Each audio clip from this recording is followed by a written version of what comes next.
Okay, YouTube user N Hidden Legend did a nice video talking about why he thinks that evil is attractive and modesty or goodness is not.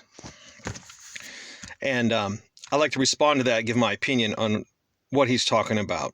And he used behavior in school as the best example, where the who do you remember? Who got celebrated? It was the bad boys, the people who did bad things, the people who did what was expected of them. Were not really well remembered or well regarded. Nobody celebrated you for being well behaved or for doing really well. You stood out by doing bad things. So I want to talk a little bit about this. So human beings span, obviously, a moral range here. There are some people who are genuinely very good, and some people who are evil. Most people fall in between because we're flawed creatures. Now, in school, both the people who tend to be good and that tend to be evil are well regulated generally by authority. So they get punished for being bad and they respond to it. The good people get in trouble less. The kind of bad people get in trouble more. And they tend to behave because they're going to get punished.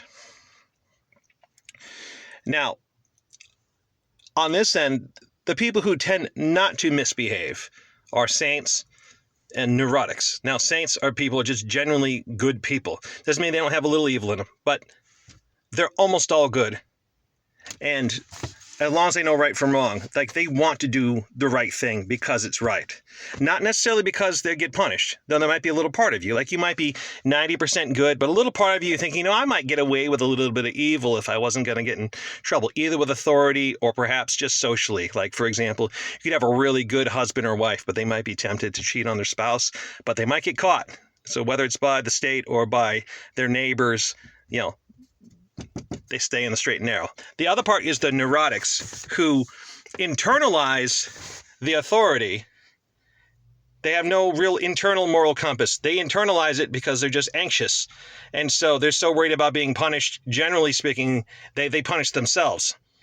So these people tend to be well behaved. Now, on the other end, you have the bad boys and you have the sociopaths. Sociopaths are just evil people with poor impulse control. And bad boys, not entirely evil, but they do whatever they want to do. The authority tends not to control them very much.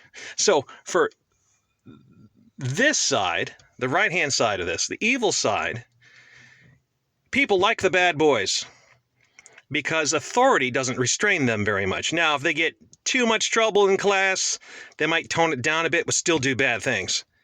But they're still going to keep trying to do bad things. But authority doesn't restrain them. So to the people here, they can't live authentically, but these people do live authentically. They get to be their genuine selves, and that's why they're celebrated. That's why evil is celebrated, because they get to be themselves regardless of what the people in power or in society, they get to be them genuine selves. Now,